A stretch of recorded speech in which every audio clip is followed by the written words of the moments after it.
Welcome to the channel where all you gotta do is, well, something a little bit different today. So this is a V-twin engine that I designed back in the mid to late 90s. It was a bit of a shit show with funding, but we got contracted by a company called MCM, Motorcycles Custom Mesa, who kicked off the project because their motocross V-twin 949cc motor was not working out well. So they contracted us to design a new one that was more robust and more compact and whatever. So this is what we came up with. This is a V2 90, which is what it's called. It's a V-twin, has a 90-degree bank angle. And the reason I'm going to go over this motor is because I wanted to make a bit of a series on how engines are designed. And without a little bit of background on what I've done in my engineering career, that would kind of fall on deaf ears. So yes, I have designed a motor. I've designed lots of cylinder heads and electric drag units and whatnot, or at least been a major part of them. So I wanted to go through what we did on this particular design and why we did it. Like, you can look at a small block Chevy, you can look at an LS, you can look at a Studebaker 289, and kind of come up with conclusions on what they did and why they did it. But there's a lot of thought that goes into the decision making. How many head bolts you have, what firing order is, what counterbalances look like on the crank, valve train arrangement, cam drive, yada yada yada. There's just thousands of decisions that have to be made, and you're usually making them with not 100% of the required information to do so. So I'm going to go through what we did on this and why we did it. But before I do that, I want to go over a little bit about what this motor looks like. So I'll get you up here kind of up close and personal, and you can see it, and then I'll start disassembling things and explaining what we did and why we did it. It's a pretty cool little engine considering this came out, or it started, I think it first ran on the dyno in 1998 or 9, somewhere in there. And then it kind of traded hands, and the people that it traded hands to weren't really, in my opinion, interested in building anything. They were just trying to get money out of investors. Anyway, let's not go into that politics part of it. But it's a pretty cool design, I think. There might be a little bit of fatherhood involved, but yeah, let's get up close, personal with this thing and see what we got. Might as well start at the beginning. Obviously, this is the crankshaft. We chose not to use a spline on the crankshaft because the firing order of V-twin is very massive pounding. So splines have lots of stress concentrations. So in order to avoid the whole stress concentration twisted and broken spline scenario, we went to this poly drive setup. Probably wouldn't do that again, but that was the decision we made and why we did it. So this is the primary cam drive. The motor spins this way. This is the output stage of the motor. This would be, I guess, considered the front of the motor in most configurations, right? This is where the accessory drives, mounts for the alternator and stuff like that. Stick back over here, so the motor spins this way. So this is the main cam drive. This is a spring-loaded and hydraulic tensioner, which is arranged on this rocker arm setup. Pivots about this bolt right here. There is a cover that's missing here that I don't have, unfortunately, but basically this bearing here is a pilot for the water pump, and this is clearance for the water pump gear, which is driven off of this gear here. This gear does other things as well, but that drives the water pump. And then there's an inlet here that's on the cover that you can't see because I don't have it. And then the water comes out and goes into this. This one feeds this head through a cross drilling there to there, and this one goes through a cross drilling through there and goes into this water jacket. So from there, the water goes through the head, comes out this thermostat in here, and another thermostat on here. So it has a thermostat on each cylinder head. And the reason we did that was because this head and this head are identical heads. Like you could take this one off, put it on this side, and this one off, put it on this side. Actually, that's not 100% true because this one's set up as a single cam, and this is set up a double cam. But the heads are the same. They're machined the same. They're cast the same. You could just put different rocker arm geometry and cams in it, and same tensioner, right? This thing flips around like that. So less tooling, less parts to manage, machining fixtures, all that stuff. So low production engine, so we were definitely focused on making it as easy as possible to ramp up production. So from there, we have a couple of decisions that were made that I probably should go into, because this is a balance shaft arrangement in here. We'll get up in there a little closer, but basically the crankshaft design on this, there was two versions of the crankshaft design. One was a single pin, so it just has one crank throw, a main bearing on each side, a crank throw, and both pistons, are on the same crank, like any normal production V-twin, a Harley, whatever. Unfortunately, when you do that, the pistons are at the bottom of the cylinder all at the same time, and at the top of the cylinder is kind of at the same time, right? So what you get inside the crankcase is a fluctuation of crankcase pressure, and that causes losses. It's like taking a balloon and squeezing it and letting it go and squeezing it and letting it go thousands of times per minute, and that causes obviously friction and heat and losses, less power, blah blah blah. So we designed a conventional one with a single pin, and we also designed one with a pin that's split 90 degrees. So when this piston's all the way up, this one's all the way down, and when this piston's all the way down, this one's all the way up. So the pistons do this. And then your crankcase volume remains the same. I mean, there's some air transfer, so the air goes from this side to this side and back and forth, but it's not like compressing and then uncompressing, and you don't get adiabatic compression because there's 3 laws in thermodynamics. You can't win, you can't break even, and you can't quit. So we're just trying to not do work on the air volume inside there. So that's what this balance shaft arrangement is.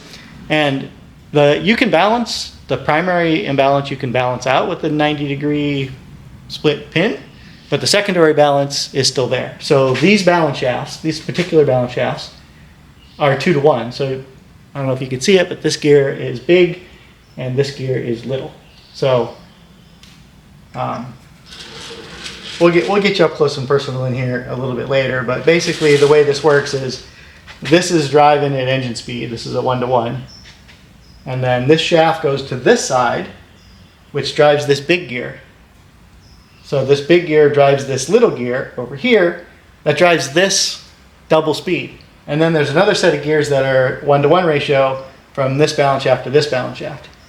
And these are making like the balance shafts are outside and then inside, but when they're up and down, they're opposite. So anyway, trust me, it all works out. I have a spreadsheet that I calculated it all with, but that's the deal with the Valvetrain drive.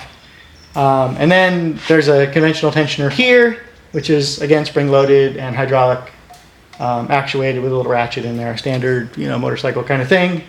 And then there's a tensioner here. You can see that tensions. And then one thing that's a little bit unique about this motor, well, there's a lot of things that are unique about it. Let's pop this valve cover off quick and dirty. Now this is a double overhead cam cover, which is appropriate for this side, but it's not appropriate for both sides, which is what it's on. So as you can see, we have double overhead camshaft. This, you'll notice, has a cam lobe that's just made round on the middle one. That's for the single overhead cam version. The single overhead cam version, which is set up on this mock-up on the other side, has a rocker arm that drives the intake valves. about 3 or 4 years after this design happened, Honda actually came out with something they called the Unicam, which they did something similar, except for, in my opinion, they kind of screwed the pooch on it, because they are running direct acting buckets on the intake and running a rocker arm to the exhaust. And there's a couple of reasons you don't want to do that, which is why I didn't do it. One, the exhaust valve is pushing against cylinder pressure when it's opening up to get the blowdown. So there's a lot of force required to get the valve open initially. So if you can do a direct acting and you don't have an extra spring in the way, which is a rocker arm is essentially a spring, undamped spring at that. So that's one of the benefits. The other benefit is the intake valves are typically bigger than the exhaust valves if you're doing things right. And so you need a higher lift. So it doesn't make a lot of sense to put a rocker arm on the one that's getting less lift than the one that's getting more lift, because it just makes your geometry harder to achieve that lift. You have limitations on direct acting buckets, right? You can get way more lift out of a rocker arm setup than you can out of a direct acting bucket setup. All things being equal. I mean, you can obviously make the thing huge and heavy, and but if you want to keep the cam base circle small and still get a decent lift out of the valve, rocker arm is definitely an easy way to do it. That is very effective. So let me flip this around. So you've seen the dual cam version. There's a couple other features on here that I'll go through in a minute, but kind of when we're going through the oil system, I'll take you through what I did on that and why I did it. You notice the cam covers don't have any like bolts sticking out of the side here. It's just the bolts go right into the cam caps, which are a little bit unique as well. So we didn't have to add little bulges to the sides of the head and the valve cover to clear all this stuff. So this is the rocker arm. This is an investment cast steel part. It has rollers here and here, and obviously it rides on this cam. So this is the exhaust cam. So we can get, I think the rocker arm ratio is like 1.8 on this, something like that. It's been a long time. But we also machined this, or we cast this rocker arm so we could actually move the pivot point of this guy and where the location of the pin is. And so we could move this in and out to get a different rocker arm ratio within, I think it went from 1.6 to 2.2 or something like that. We can just move it around a little bit. So this is what it looks like. You notice there's squirty doodles here. This cam is pressure fed. So this is a hollow cam. Got a cup plug over here. And then this little hole drilled in it is to lubricate this direct acting bucket face. We don't need that for this one really. It's pressure fed on the inside, and these rollers don't really do much sliding. They just kind of roll. So we didn't do any of that on this one. The thing I was talking about that's a little bit unique here is this cylinder head is not co-machined, right? Normally you machine the cylinder head, you put the bearing caps on the top of it, and then you hone this so it's essentially line bored and then honed to size. But we just machined this. We just, obviously honing this wouldn't help much because there's a giant hole in it. But what we did use is these things that we called spools. And I'm going to pop it off of this side here because, well, it's easier. No pieces will go anywhere, I think. Actually, pull this one off. Makes more sense.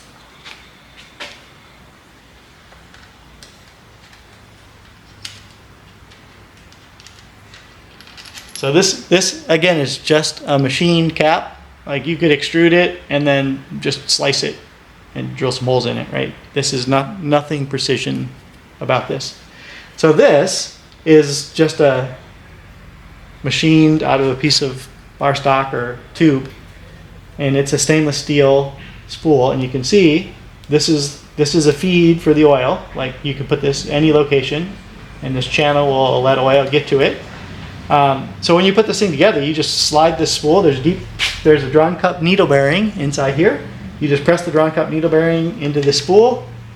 You slide the spool onto the cam. You drop it together.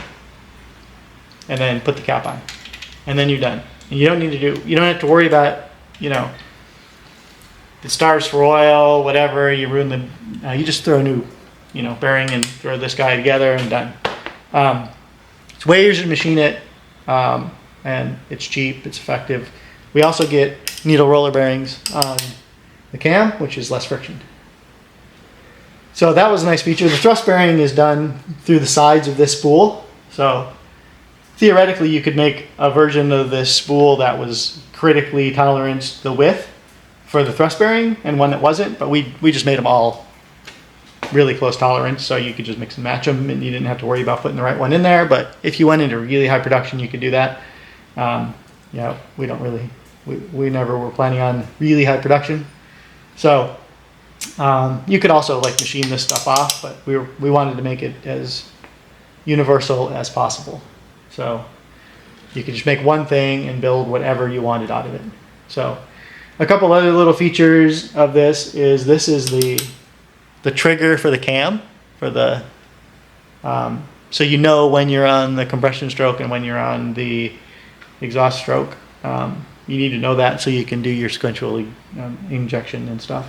And then the sensor went through this little hole right here. So when this thing came around, it saw that tick, and that was the trigger for the cam.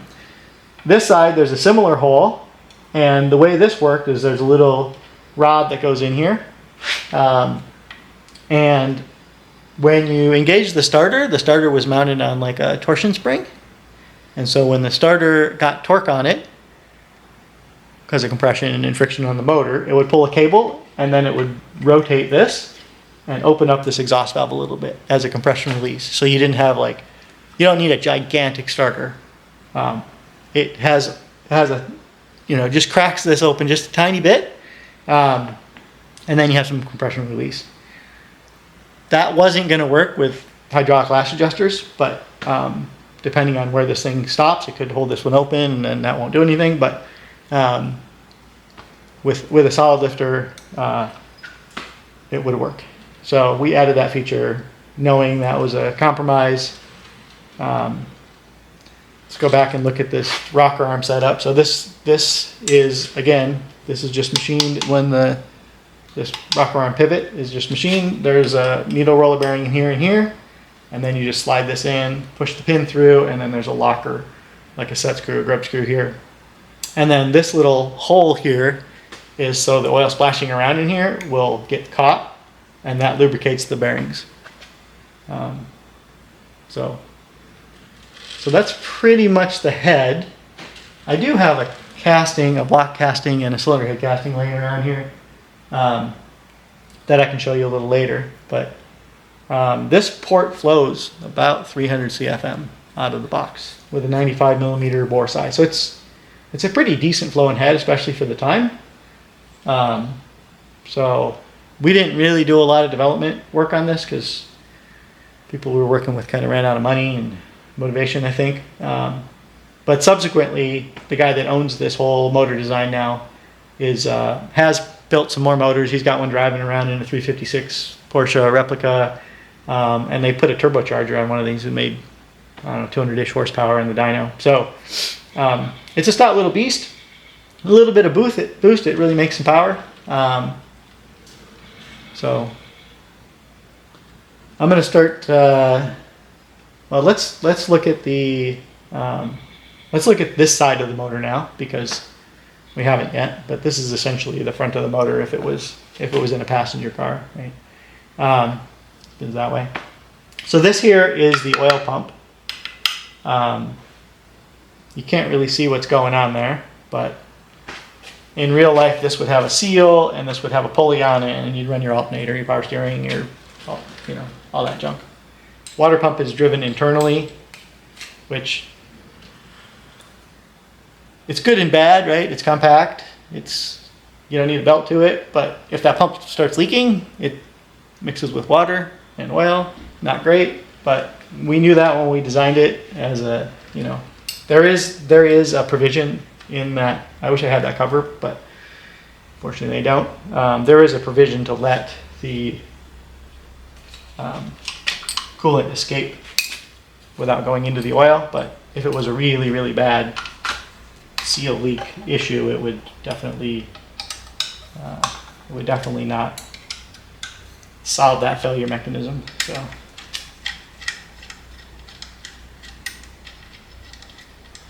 I wasn't smart enough back then to make all these bolts the same size. They were kind of weight conscious, so we made them appropriately sized to what we thought was correct at the time. But if I did this again, I would probably make these all the same size, because there's no real reason to make it hard for people. It doesn't save that much mass.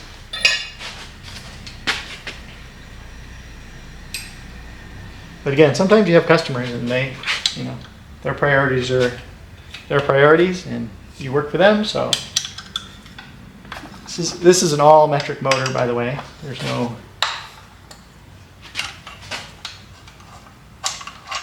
American stuff on here, with the exception of the head bolts. ARP made the head bolts for us, and they're a 10 millimeter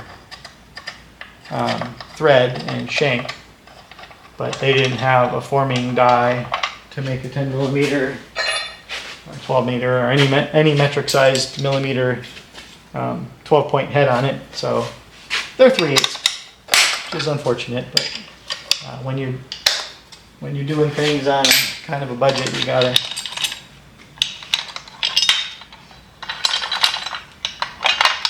that does not seem like the right length bolt to go in there. But again, this is a mock-up motor. It's traded hands, or it's been in possession of many people over the years. Okay, so probably wondering what we're looking at here, but basically this is the starter gear. The starter normally sits right here. Normally there's a starter sitting right here. These are just core plug, those should be plugged up. This is the mount, the pivot mount for the starter that bolts into here, so that thing can rotate and the cable can go to the... And then this is the primary reduction. As you can see, I think there's a bearing that's supposed to be in there that is missing because it's a mock-up. And then there's a sprag clutch on this guy. So you see this spins this way, but if you spin it that way, the motor turns over. So this is the sprag clutch. So let's pop that apart if we can. We can't. Okay.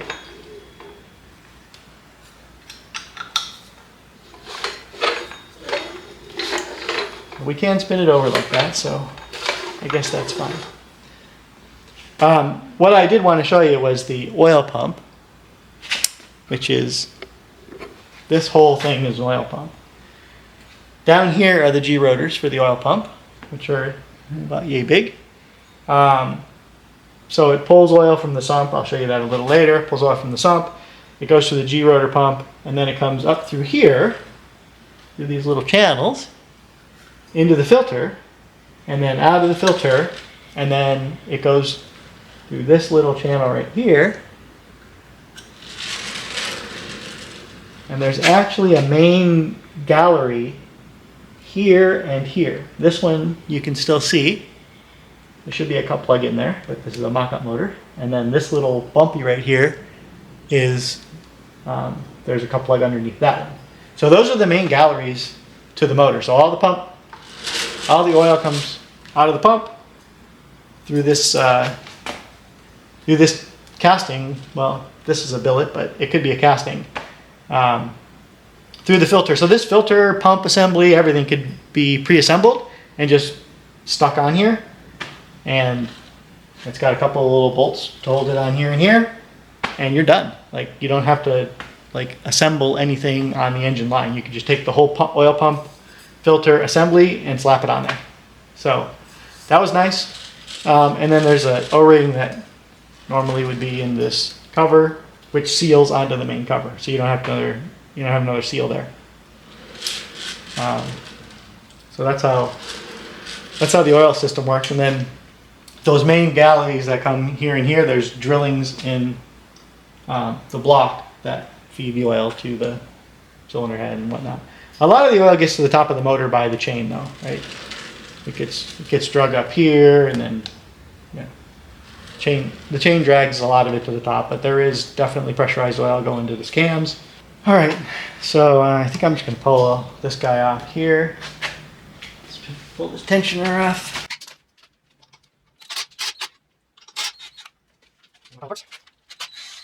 Size bolt in there. This is essentially a friction-driven cam, so get some load on it. There is a pin in here just for alignment purposes. It's not there to transmit any torque necessarily.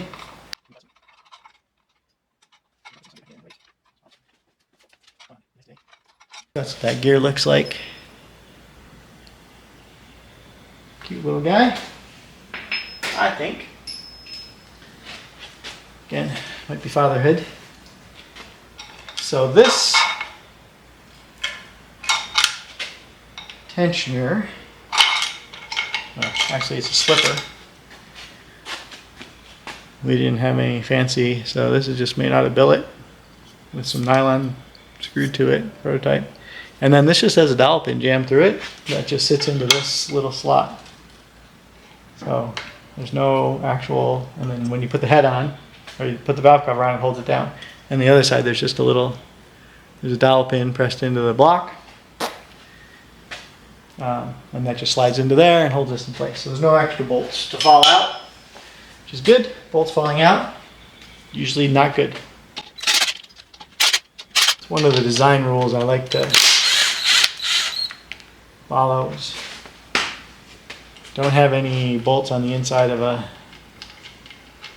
engine or motor.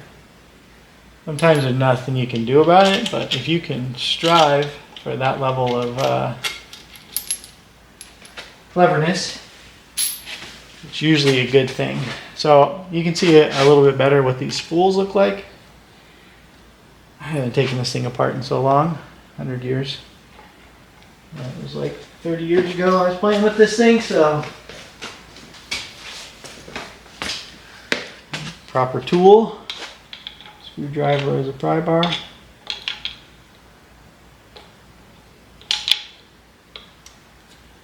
Like I said, I haven't pulled this thing apart in so long. I don't remember if you can take it apart without popping this pin out of there, but I think you can. Yep, there we go. So that's what the end of the cam looks like. This is a ground surface. This is cast iron cam. That's heat treated. And then you can see the needle bearing inside there, I think. So yeah, when you're putting this thing together, you just take the cam, slide a spool over that side, slide a spool over that side, and drop it in the hole. Pretty simple cam. And then your cam caps are, like, you don't have to worry too much about tightening down sequence, because this spool is going to take up all the, right, that sits in there nice and tight. So not much that can go wrong here. It says on page 8. Okay, so now we can get a 3/8 12 point and get those head bolts out of there. All right, 3/8 12 point. All right, that's what that head bolt looks like. It says ARP on it still. For all these years. Alright.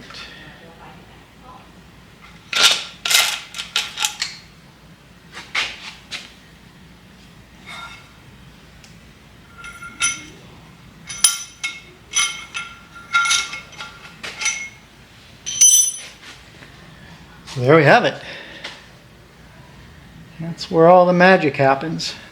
So if you watch some of my other videos, maybe you haven't, but I talked about this thing and how this port, I don't know if you can see, but this port opening is here.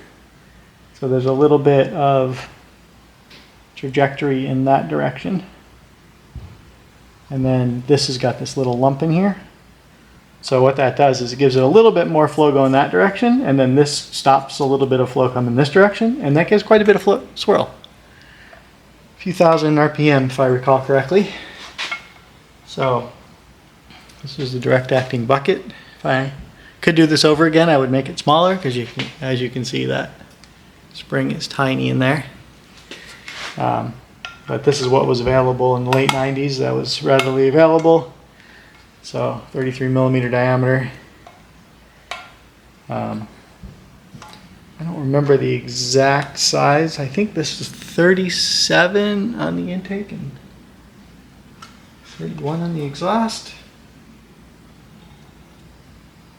Get my measuring stick out and see. Like I said, this was a long time ago.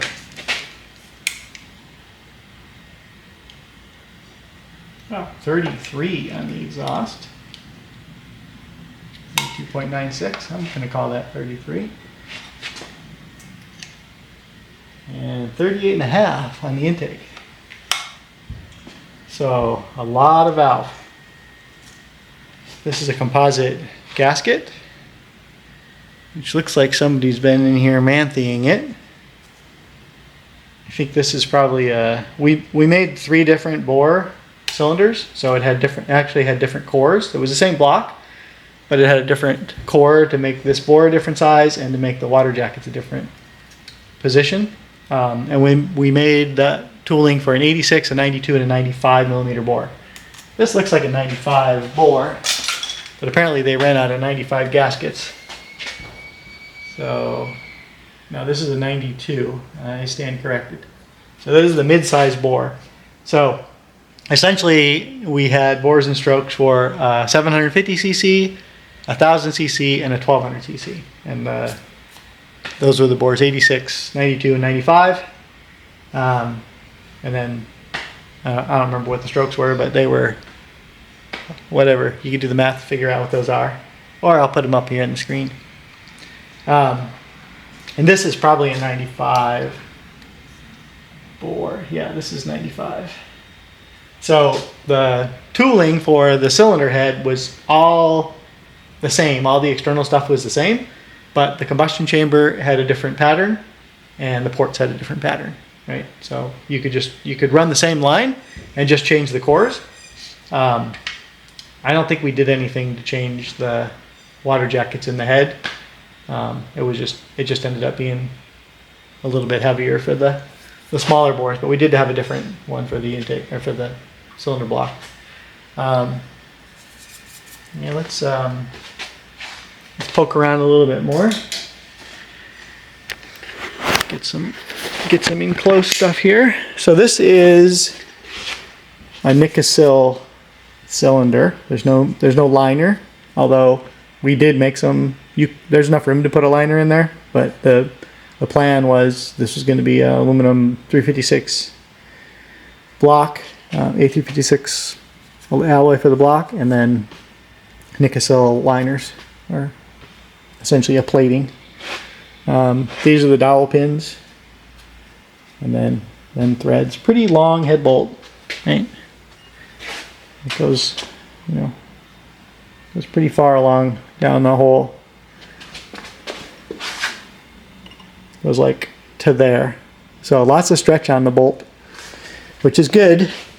The more stretch you have on the bolt, the less worried you have to be on it changing with temperature or settling of the gasket, or right, how well you torque it. So that's a really nice benefit. The more grip length you have on the bolt, the better. So this is it should just pop right out of there, but it's not playing, so it should just slide in and out of there. Not sure why this one doesn't. So yeah, this doesn't need any fasteners, right? Just mold this part, stick a dowel pin through it, drop it in. That was the intent. This was super easy to assemble. I think this thing will still do its uppy downy stuff. So if I recall correctly, this does not have a proper connecting rod. This has a rod from a 2300 Ford Pinto, because that's what we had laying around. So that's why this doesn't come to the top. And you notice there's a dish in there. So when you change from the same deck height motor and essentially the same combustion volume, when you increase the stroke a lot, you need to compensate that with dishes. So the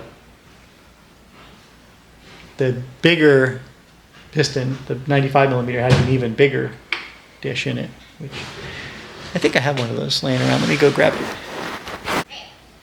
So I found the piston I was talking about, and I was mistaken. This is not for this engine.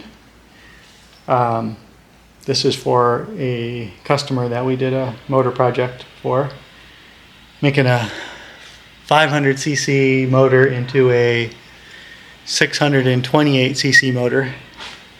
But they wanted to use the stock head, so this is the outline of the stock combustion chamber. And we put a shit ton of stroke in it too. Anyway, this is not the piston that went in here, although it's a similar size. But this is exactly what we had to do. We had to have such a big dish in there to get the compression back down to, I don't know, 10.5 to 1, I think it was. We had to have a little bulge for the connecting rod to fit, because all these motors, the 750, the 1000, the 1200cc, had the same connecting rod, right? It was the same center distance. It was identical rod. Just because this is going to be a small manufacturing operation, they didn't want to have 27 different versions of everything. So we did something very similar to this. It had some squish that matched the combustion chamber, but it had this little bulge in the middle that made it so the connecting rod had some room. So not it, from a different program from, I don't know, early 90s that probably was. Yeah, so let's dig some more into this thing, and please, if you haven't subscribed to the channel yet, please do. I have a lot of projects going on, and I know I'm a little bit scattered on Bronco, skid steer, building a shed, building a Mustang, yada yada yada. But and then this cylinder head, flow box stuff, whatever. If you're interested in any of that stuff, please subscribe, share with your friends, and we'll get more content on there to keep you entertained and educated.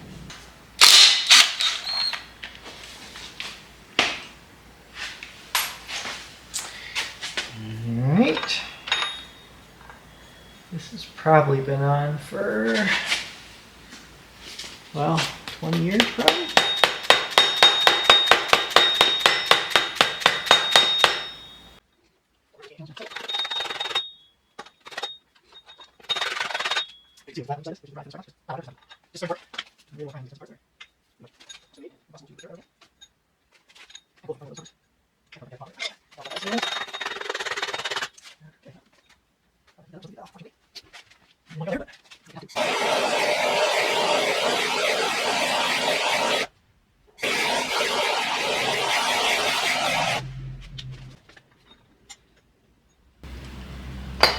All right, so there we go.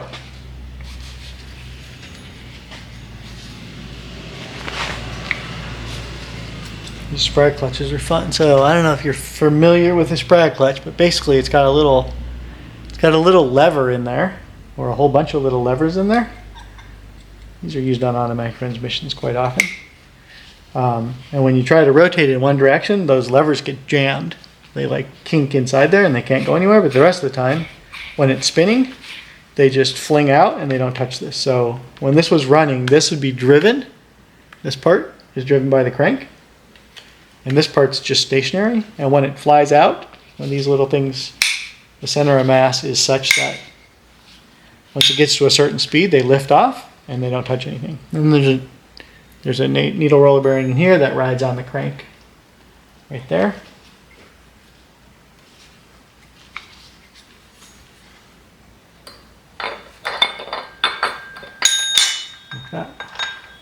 This is missing the proper bushing. I don't know why it's all flippity floppy like that. But definitely that's not right. But that's what they did for a mock-up. So all this stuff, this, and this is all just for the starter. So could be made a lot lighter if you didn't need a starter, but I don't know how you do that with a combustion engine. You kind of need to start them. It's one of those unfortunate aspects. So, here. So it looks like it has the proper pilot, which is this, and it has the proper gear, but there's supposed to be a bearing in there that apparently they don't have. So, yeah.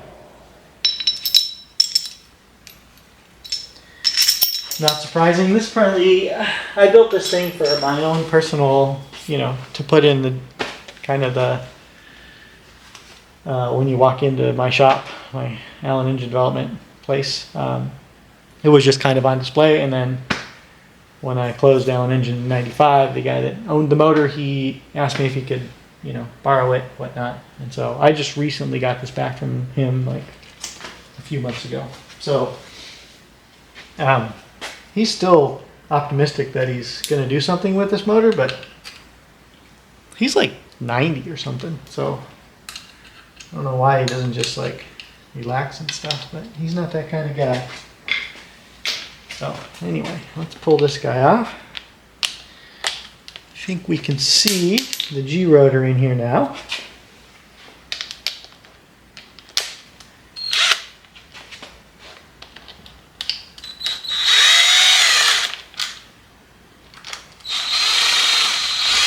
This is missing a few bolts because there would ordinarily be bolts on the opposite side as well.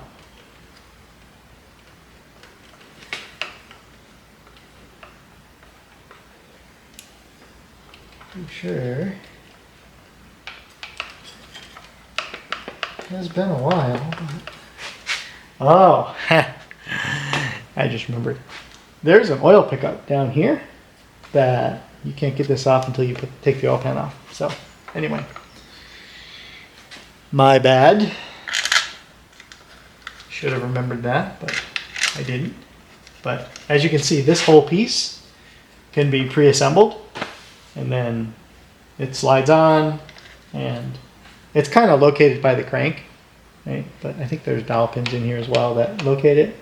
And then these bolts here, not only do they hold it to the side of the block, but they hold this cover plate on. Right? This cover plate doesn't go in it. This is the main housing of the pump, and then this is like a cover plate that has the channels for the oil filter in here and stuff. Pop that off and see how that works. There's a drilling there where it comes. This should have a hole in it. Mock-ups. Yeah, that's made out of an old bolt, but that should have a hole in it. So there's channels between this and this. Let's just pop that off. While we're here, we can take a look at it and see how all the oiling works on this. We can't get the whole thing off, but we can get this cover off.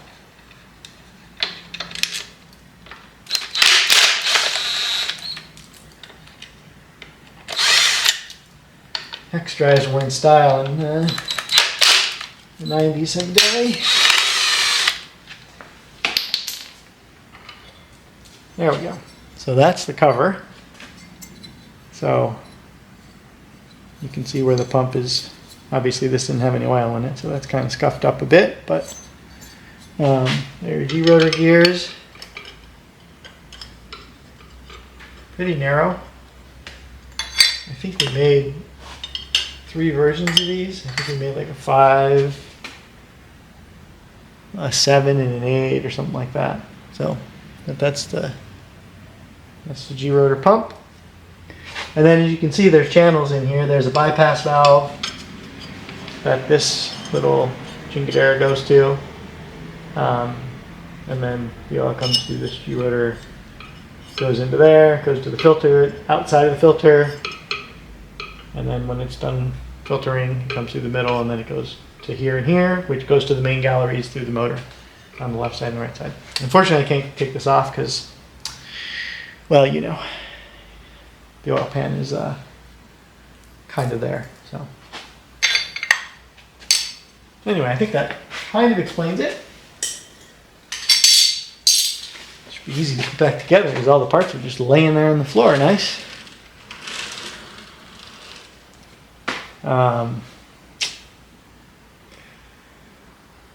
So there's one other little puzzle piece that we can't really take apart right now because the oil pan's on, but basically this whole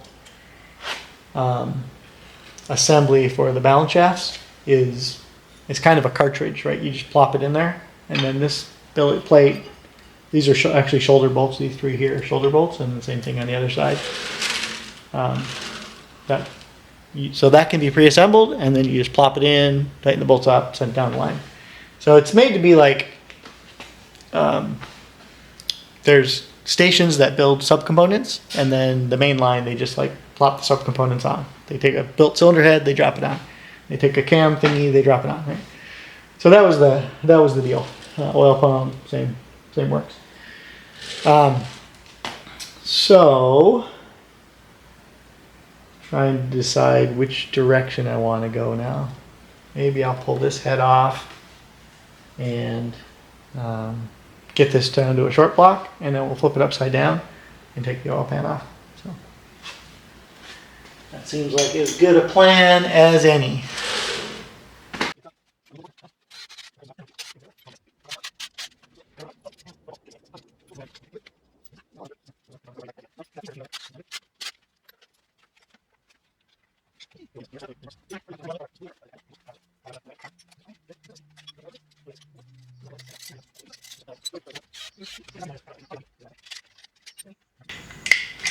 All into 1,000 pieces. Okay. Don't worry about that. It'll be fine.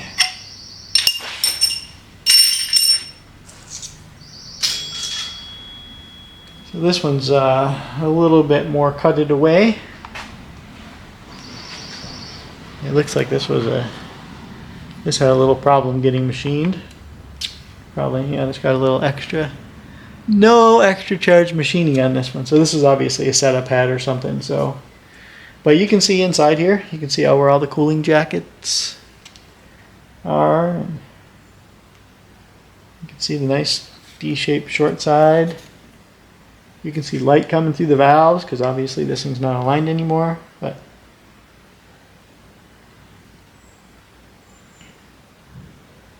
I'm not sure why there's a big giant hole through the center of this. That's certainly not supposed to be there, but you can definitely see the combustion chamber.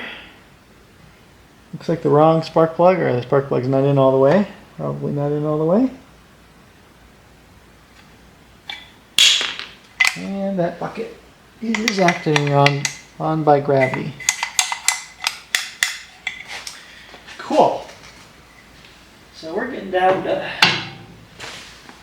to brass tacks now.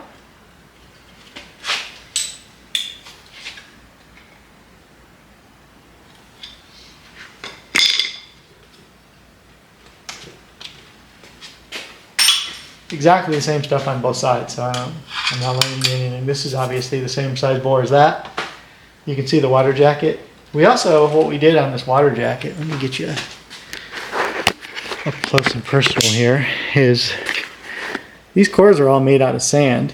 And I don't know if you could see that real good, but see how rough that sand is?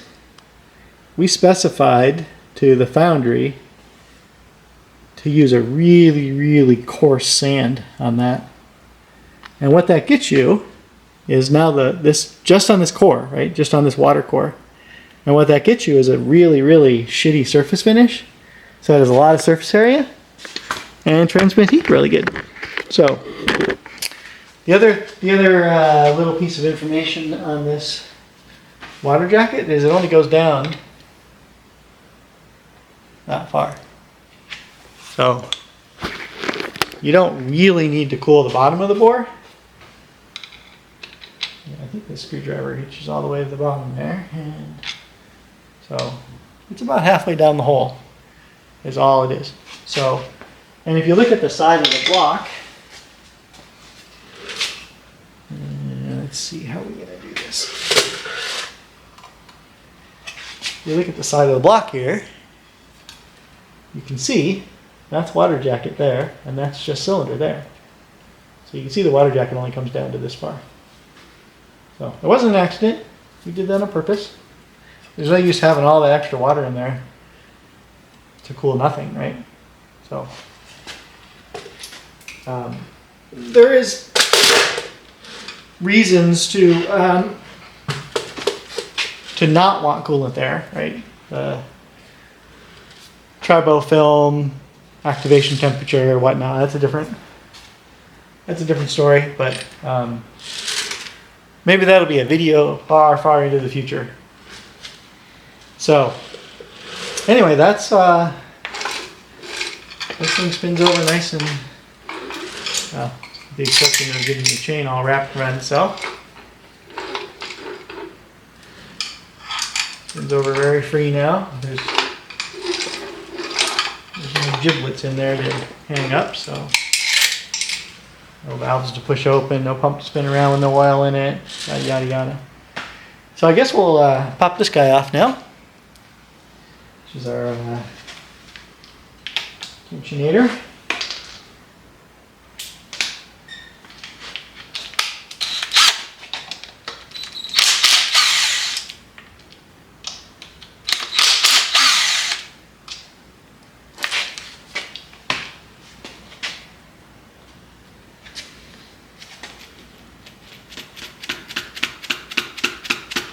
Seems like somebody painted this, and when they were done painting, they threw it together, probably to go to a show or something, and that is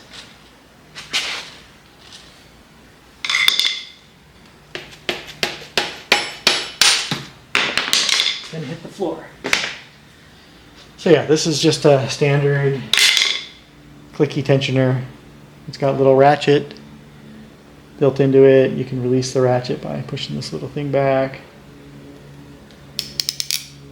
like that. So once it loosens up, the ratchet springs, and then you can't push it back in. You have to do this little, you have to push this little lever to get it to go back in. So you put it together in that condition, and then as the chain stretches and wears and oil pressure acts on it, this guy moves out farther and farther and farther and farther. Hopefully you don't need that much, but anyway, these are nice little pieces. It's kind of a, we didn't design this. This is just stolen off of a other product from a different competitor, manufacturer, or whatever. Yeah, I'm sure they don't make it either. They just buy it from somebody like Molly. So that's what we did.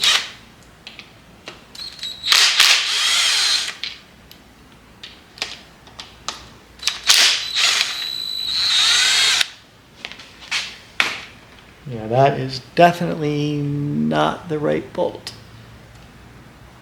You can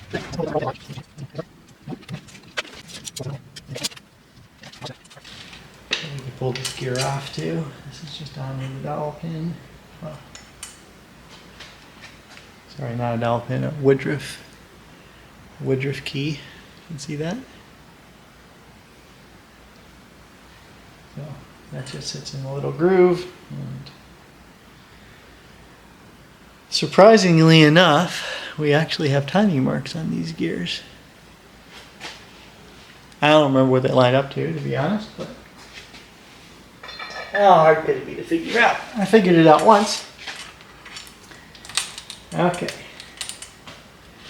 It looks like we've got everything about it as disassembled on that side as humanly possible. We can't do anything on this side till we get the oil pan off, so let's put this thing on its lid and show you what cool stuff's on the bottom side. I recall correctly, this engine block itself weighs about 15 pounds, which is pretty darn light.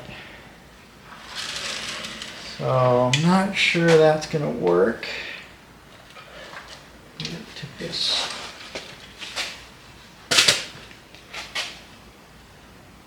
Oh yeah, nothing bad can happen with that.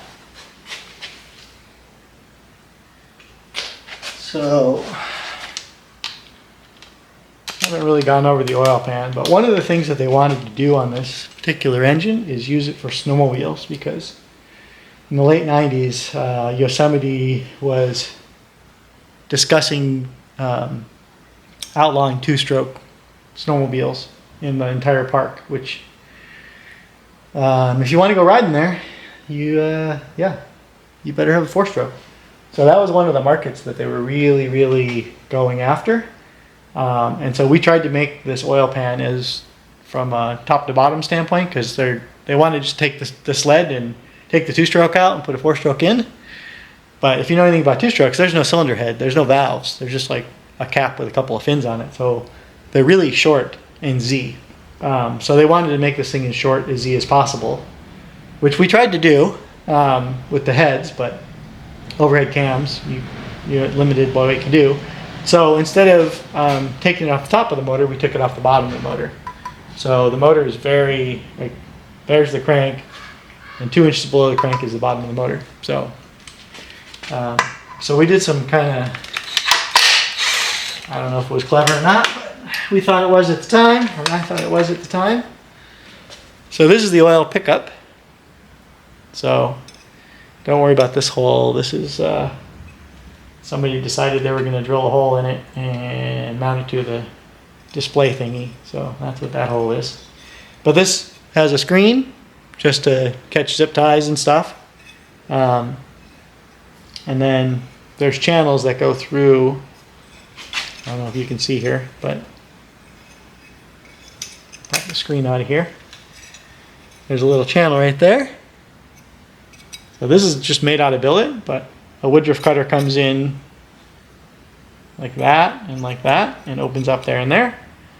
And then there's a pilot. And then this is key cutter where the screen goes in, and then there's an O-ring that goes all the way around the outside of it, which that was a shitty design. This should not have been straight. This should have been on a little bit of an arc, because that O-ring never stayed against the wall there, so it was really hard. You had to like poke at it with sticks. Anyway, we're all not perfect, so that was something that I definitely foobarred that one up. And then, so this is the oil pan, the windage tray, and some structure. So these main bolts tie all the way through into the bottom of the block. So if I pop those off, we'll have a good look at the bottom end of the motor. Again, Allen bolts everywhere. The name of the company was Allen Engine Development, so we had to use Allen bolts. It was kind of a rule. Not really, but whoa. This is kind of wobbly. All right. Pop these. So those are the tie bolts that hold that whole thing to the crank.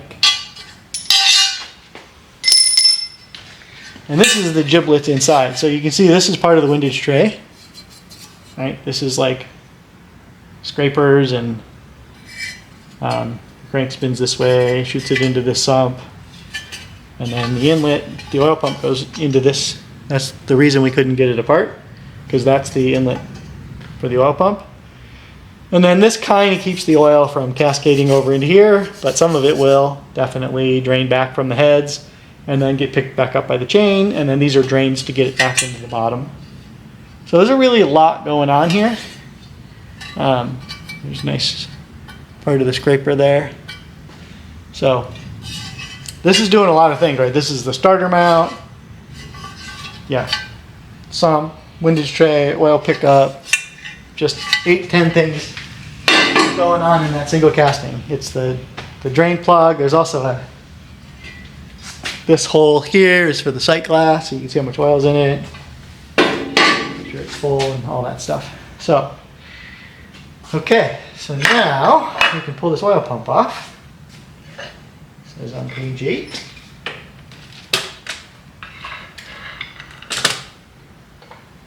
It's pretty cool having an engine that weighs almost nothing, right? So there's the oil pickup. I don't remember what this part is for. Yeah, this doesn't ring any bells on why that's a separate piece bolted on that does apparently nothing. But I'll think about it. I'm sure I did it for a reason, or somebody added that for a different reason that I'll never figure out. So, as I was saying earlier, this thing has pinto rods in it, so those are forged 2.3 Ford rods, which they were just laying around when I was building this thing. So when I built this mock-up, we were actively working on the motors to put on the dyno and whatnot, so we didn't have a lot of spare parts. So most everything in here is garbage for some reason or another. Yeah. I'm not sure what's wrong with that head. That one looks good, but it probably isn't. But let's take a gander here at the crankshaft.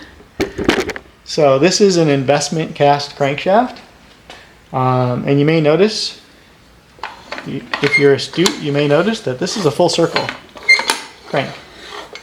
Ignore those terrible noises. I think this doesn't have a bearing in it or something. So it's a full circle crankshaft, and the reason for that is if you have a pork chop crankshaft, there's more windage. So we're trying to minimize the windage. We're trying to make things compact. You can see these connecting rods are just barely clearing these little notches in here. Right? And this is by, I don't know, 1/8 of an inch or less. So, and then we had 3 different bores and 3 different strokes. So these notches were in everything, even though it didn't need it. We also had, these are billet aluminum main caps, but we also had billet steel main caps for the big motors. For the little motors, we just had for the 750, we just had the aluminum. But for the 1200s, we had steel. And then the crank trigger, I didn't show it earlier. There's a little hole right here. And that's for the pickup for the crank. And these little teeth are cast into it. So we just machine, when you machine this diameter on a lathe, you just turn that whole thing, and then it exposes these, and then you have teeth on so you don't need a separate piece for your tooth wheel. So this cast was an investment cast. It's made out of 4140, I think. I could be mistaken on that, 4140 or 4340. Anyway, it was a investment cast steel, so it's a wax mold, and we had inserts in the mold so you can make the, actually no we didn't, we made the journal so it was oblong, so you could make the small, medium, and large stroke.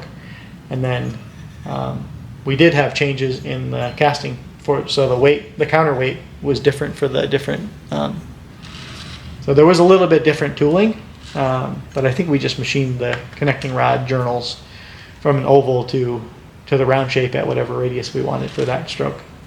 So, and then the big motors, we didn't have enough balance, so that's what these little holes are in here for. So we actually bolted on extra pieces because with the 1000cc motor we didn't have enough counterweight to balance the motor, so there was bolt-on pieces, which goes against my rules, but they wanted it to compact, and they wanted a lot of displacement out of it, so that's what we did. So yeah, I think that kind of explains most of this. We actually designed this, did all the turning and milling on it, and ground the cranks in my shop. So, and did this thing too.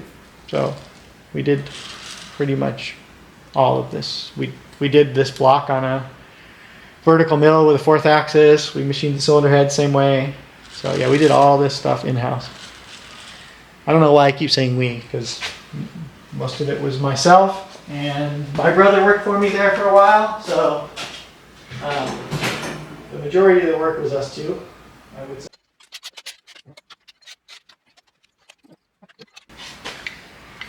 There's the piston. Oh yeah, the small end is not the right size, but we'll allow that on a mock-up motor.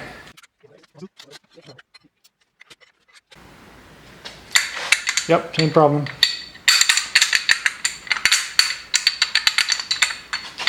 Pretty sure that didn't happen there when it was running.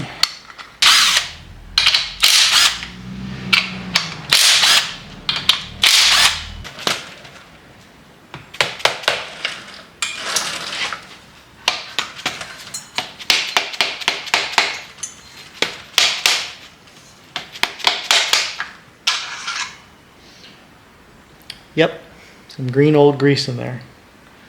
So when we built this block, we didn't, we just bolted the main bearing caps to it, and then bored the journals. It wasn't line bored. There's only 2 journals. So yeah, we got a little wear on that guy. Pretty dry. Nothing to be too concerned about, I think.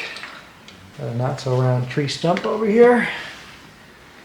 I don't recall if this can go on backwards, but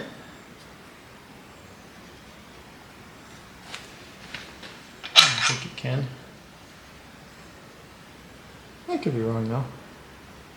This could totally go on that one, right? Oh yeah, that's obviously wrong. Nope. Okay, yeah. So see what I did there? This is offset. So if you try to put it on wrong, it'll tell you you're a dumbass. Big time. It's like, see how that and that line up? And if you do that, it's like 3 millimeters off center. So. Hokey yoke. Even in the 90s. Alright. And then we got a crank. I don't know if you can see how much that weighs, but not too much. So this is a core. So that crank journal is hollow. I don't know if you can see all the way through it, but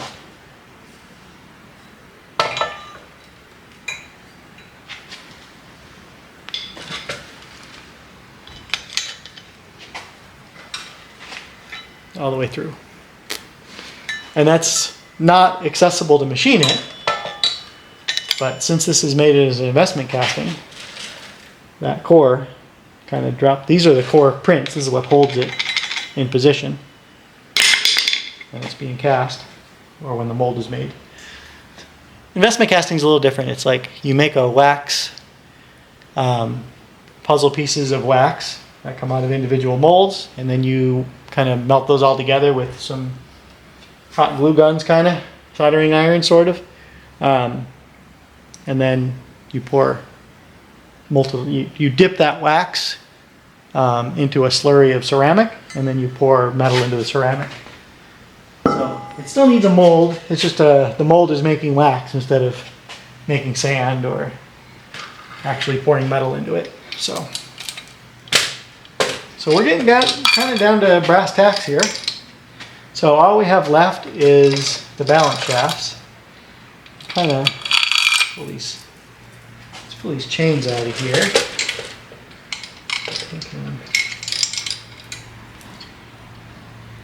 Yeah, we can't pull that chain off.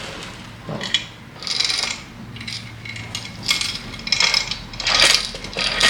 if you pull this thing, you can see it's trying to jump around because of those balance shafts are flinging around in there. Turn that side, maybe you can see it better.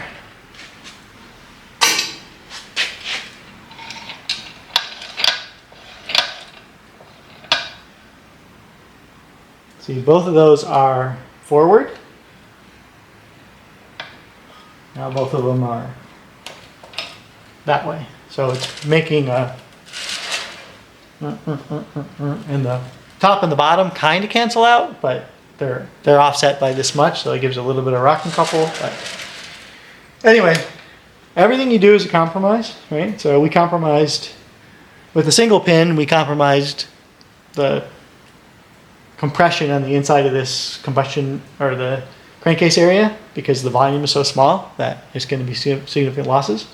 But then it has good balance. But if you make the split pin crank, which this isn't, this is a single pin, then your balance is better, but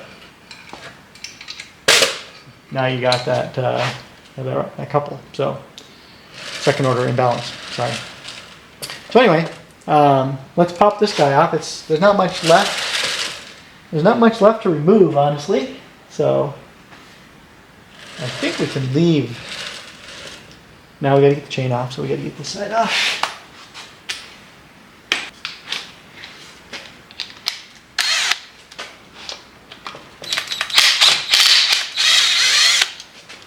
And remember when I told you those are shoulder bolts? That's what a shoulder bolt is. So it acts like a dowel pin and a bolt. So this is part of the timing system, so these have to be somewhat precise. Not super good, but good enough that just a regular bolt wasn't going to be enough. There's also a lot of forces that go through these. So in theory, those pins are locating pins, but if something bad happened, they would transmit shear as well, which don't rely on that if you can help it. But get this other chain out of the way.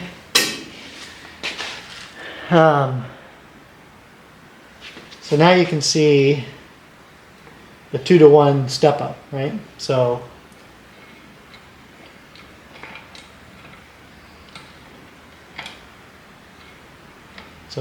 this is driven at crank speed from this chain on the other side. And then that drives this at 2-to-1 speed, right? And this, you can see this one is also driving this cam, right? So this is going crank speed, and this is half the size sprocket as on the cam. So this is driving crank speed, this is driving crank speed, this is driving double crank speed. I put a mark on it so you can see. Okay, so this is going crank speed. This whole shaft is going crank speed. And this is going crank speed. But then this second balance shaft is going 2 times balance shaft speed, right?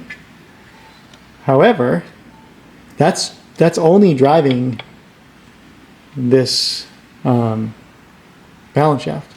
It's not driving this shaft. This shaft is driven over here at 1-to-1 speed. So when you rotate it, you can see that I put a mark on here. See, those marks are not lined up anymore, right? Because one's going twice as fast. It's hard to see because it keeps getting in the shadow of the other one. I think you can see it though. So anyway, that's what's happening. This guy is driving this one reverse speed, but the same speed, or reversed direction, but same speed. And then this shaft is driving this guy, which drives this guy double speed. And then there's a second set of gears in here that make this one and this one both go the same speed on this other side of the shaft, or the plate, which I'm going to pull out right now, and maybe it'll make more sense. I'm trying for it to make sense. And be easy on me because I designed this 30 years ago or so. I don't remember a lot of it, not 100% of it, but a lot of it.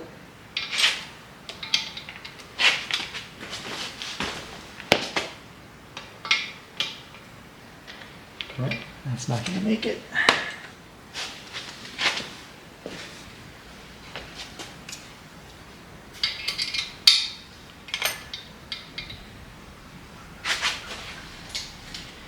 The right tool is the tool that's in your hand right now. Oh, all that wasn't even finger tight. Scotty is very forgetful. So I just remembered that there is a snap ring on right here, because this gear, this is only on the split pin crank. This gear won't slide through that way, so this gear has to be put on secondarily.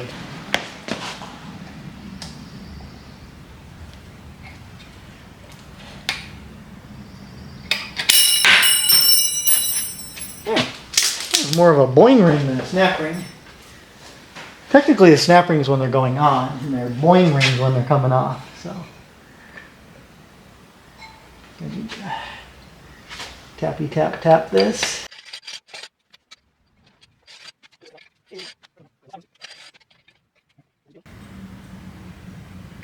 All right. So this isn't very elegant in my opinion, but this is what I did. So it has these little slots in the gear and little slots in the hub, and then you just put these dowel pins in that are captured, and then the snap ring, and then you just got a little 2 feet marky there for lining it up. That part's more clever, I would say. That should just be a slip fit though. I don't know why it was so hard to feed it out of there. Okay, so there is the balance shaft assembly, right? So this is the drive. That drives this shaft all the way through here, drives this as well. That drives the chain to the other cam. And then when that gear is on here, it drives this, which is attached not to the shaft, it's attached to this balance shaft, and it drives that balance shaft to double speed. And then the gear on the other half of this balance shaft drives this one. So I think, other than the fact that now I have 1,000 pieces of shit on the floor, we have a completely disassembled motor, I would say. And I mean, this is a little bit lighter because it's a cutaway, but I would say not. It's probably, if you take the studs and the bearings out, it's probably the same weight as a real one, which is pretty light. So, if you have any questions or comments on why I did this, please add them to the down there part.